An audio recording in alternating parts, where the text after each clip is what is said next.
Hello BookTube, it's Louise, the Big Head Bookworm. Lovely to see you. Hope you're well. Hope you're having a good day wherever it is you are and whatever it is you're doing. It's Sunday, the 8th of November, the day after Pennsylvania declared. Gosh! Yes, so congratulations to President-elect Biden and to Vice President-elect Harris. This is amazing. So yes, it's been a very up and down week for us here. We had the whole world was watching the election results on Tuesday. Watched so much news this week. And then our lockdown started. We're on our second lockdown and that started on Thursday. I found that really quite hard. When they found out about it last week, I was like, oh, I maybe feel really blue. I don't know why. I don't know. It's not such a big impact. Oh, what have I done to my fringe?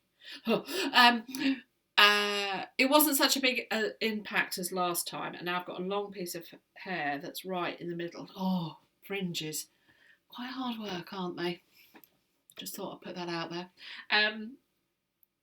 So yes, sorry, a bird just flew right at the window there, and I was a bit like, ooh, coming at me, coming at you.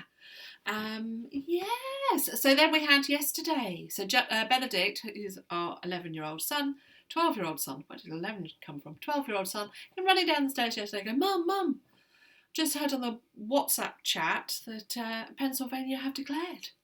What? News on? Yes! Yeah, all exciting news. So yes, that gave us a right lift yesterday. We felt much kind of like, woo, yay! So that was a good day. That was a good day yesterday. Also got some stuff done, which is always nice, isn't it? So yeah, the coronavirus is increasing at the moment, which is obviously why we've gone into another lockdown. Partial lockdown. It's the same but not the same.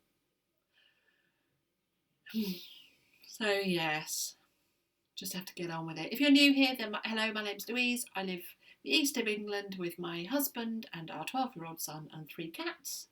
And I work at the local hospital. So I'm aware of what the kind of state of play there is in the local hospital and how that's affecting us. So yes, it's been a hard week in that way.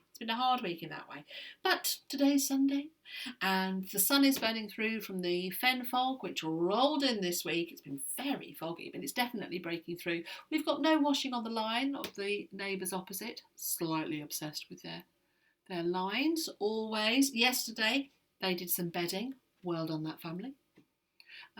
Yes, all the gentlemen of the house come out and peg. I was like, well done, sir. Quite vibrant bedding as well. Well done, whoever chose that. Yes, so if you're new here, then this is Weekend Reads. This is when I tell you about the books that I have read during the week, and if I plan on reading anything else, what it is. That was very clumsy, but anyway, never mind.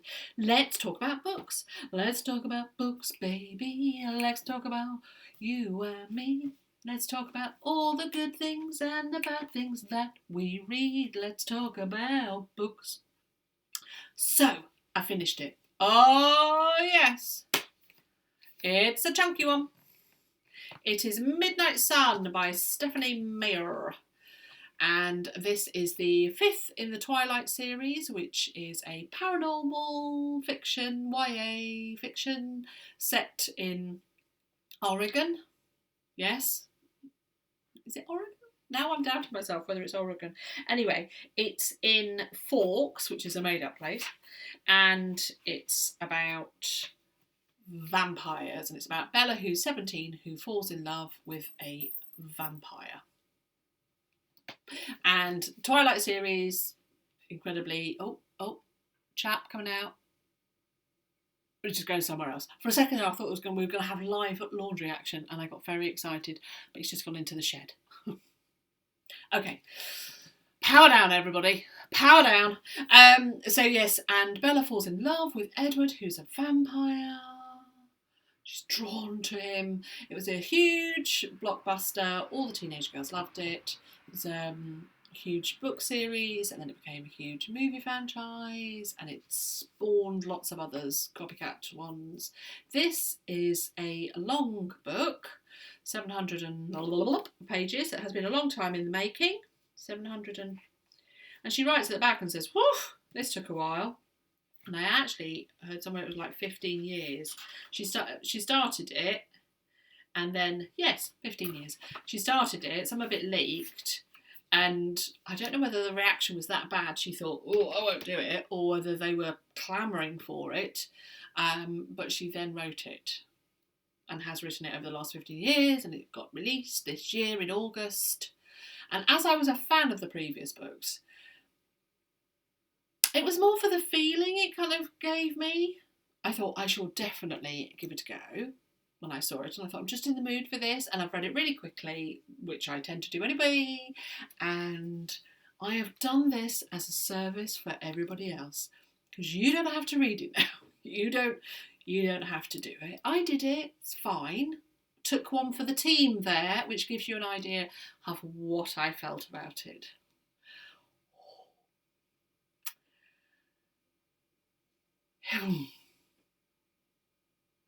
I was enjoying it, despite myself. I was enjoying it, and we got to, I can't even remember what bit it was. If you know the story or you've seen the films, it's when they go to the meadow for the first time, and he's going to show how vampires react in the sunlight, which is the first scene Stephanie Meyer ever conceived of. So it was actually ironic that it got to that point. So it's Edward's telling of it. Previously, it's all been from Bella's viewpoint, but this book, it was Edward's viewpoint, and I was like, oh, are we only there? And that kind of made me realise that my enjoyment had turned into boredom. Nay, I was finding it tedious. Oh, gosh.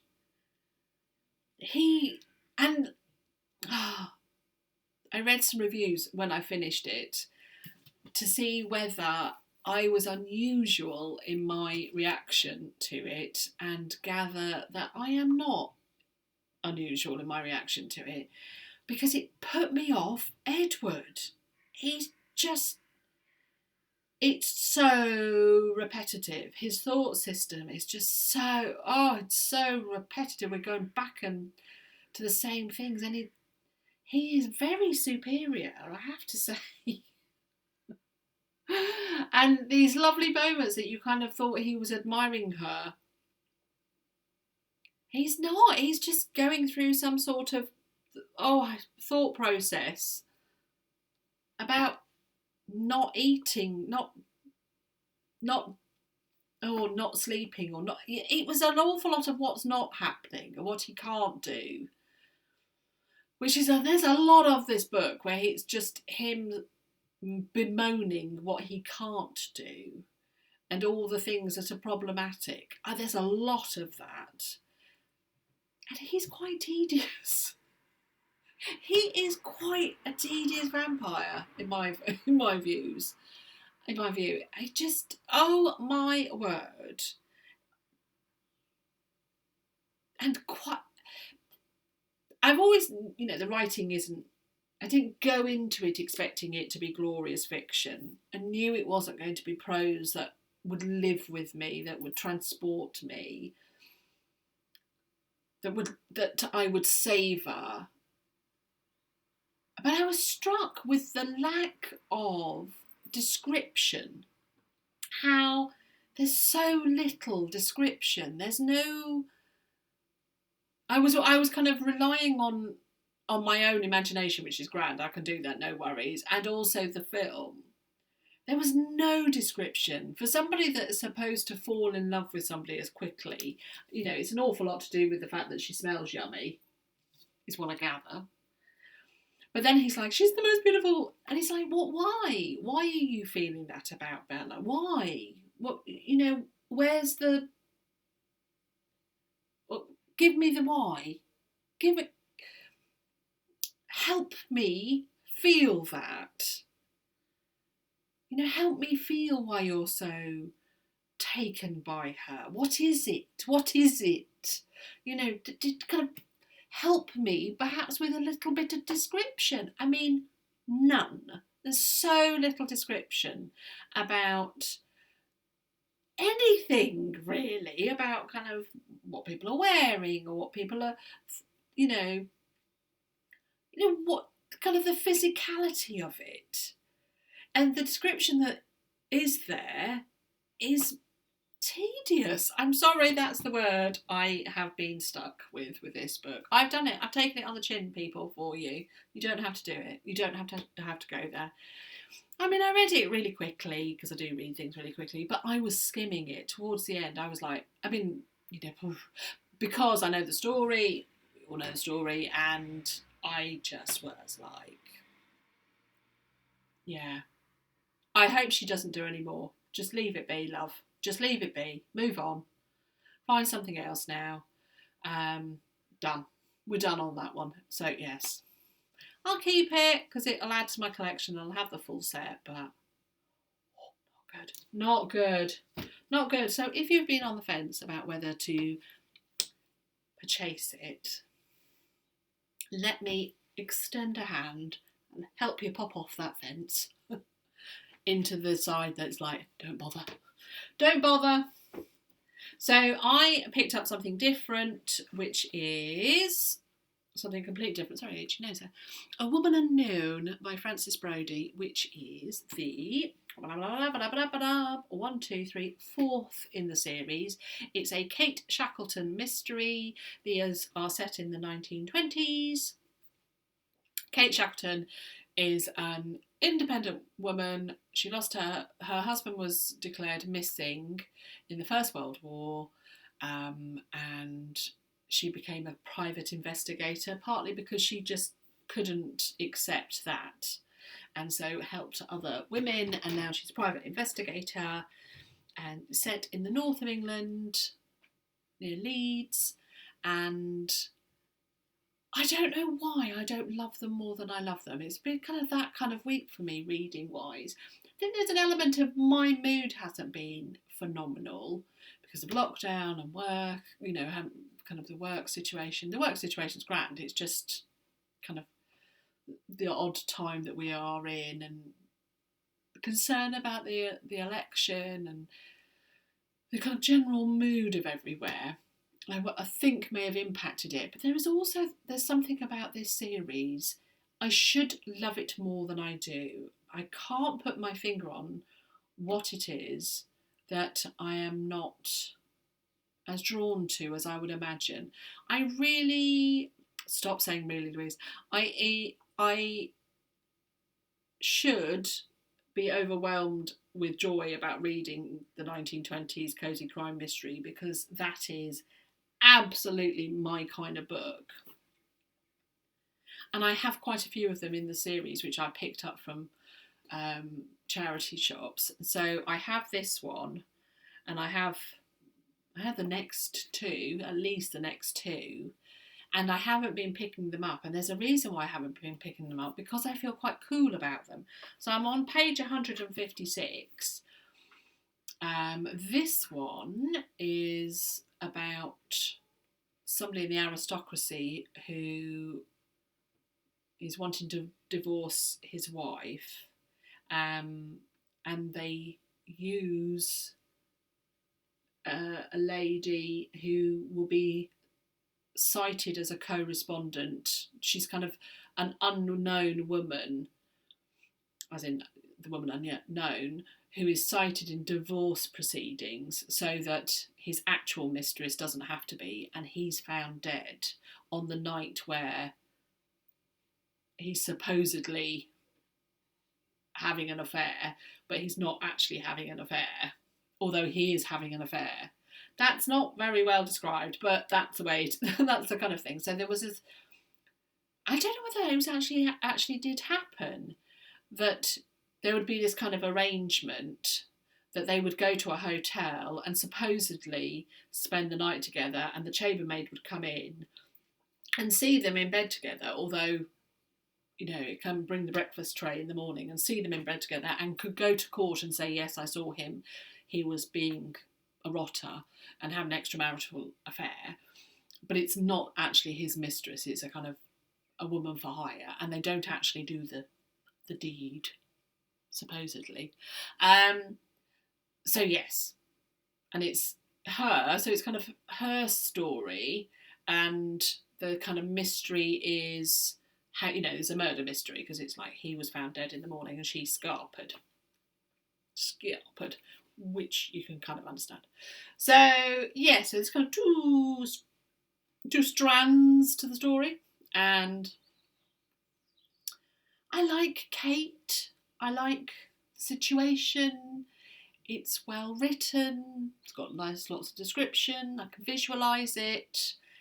I'm not invested in the story though. I don't know, and I can't put my finger on exactly what it is. I'm kind of curiously reading it just to kind of get to the end of it, really, and also wondering why I don't love this. And it's been the same with all of them. I've wanted to love them more than I have actually loved them. I've wanted more. But yeah, anyway. So that's it. So that's what I'm reading. So I'm about halfway through, just over halfway through. No, just under halfway through. And yeah, so that's what I'm currently reading. Anything new in the house? I got the second one in the series of the Patricia Briggs, which is a paranormal. Is it? What's it called? It's kind of not paranormal. It's not steampunk. What's it called? Urban fantasy. Hello, urban fantasy called Bloodbound. This is Mercy Thompson. This is the second one. I read the first one last week or the week before, and I thought I'll get the second one straight away and get on in there. What was the first one called? Moon Called, because I did enjoy it. So I thought I'd get the second one because it's better to carry on with the series immediately and see whether it's going to be something I continue with. It needs to have the question that I was left with at the end, which was a bit of a slight romance, that needs to develop in this book for me to continue, I think. I need that to be part of it for me to want to continue. So I'm hopeful that I will read that this week. So that's it. That's my progress this week. I hope you've been having a good reading week, slightly better than mine. Tedious. 750 pages, tedious. I mean, that's not good, is it? And I don't believe I'm the only person. I did say somebody else had read, in the comments, somebody had read Twilight and thought it was tedious. And I can understand that. I can understand that. Shouldn't have been like that. And it has slightly affected how I feel about the Twilight series, which is a shame, but, you know, in life's big scheme, it won't affect me too much. So yeah, there we go. So that's the kind of my reading update for this week. Hope yours has been better than mine, and I hope you've had a good week and that the news yesterday lifted your spirits. Stunning. So yeah, there we go, BookTube. This has been lovely. Let's do this again.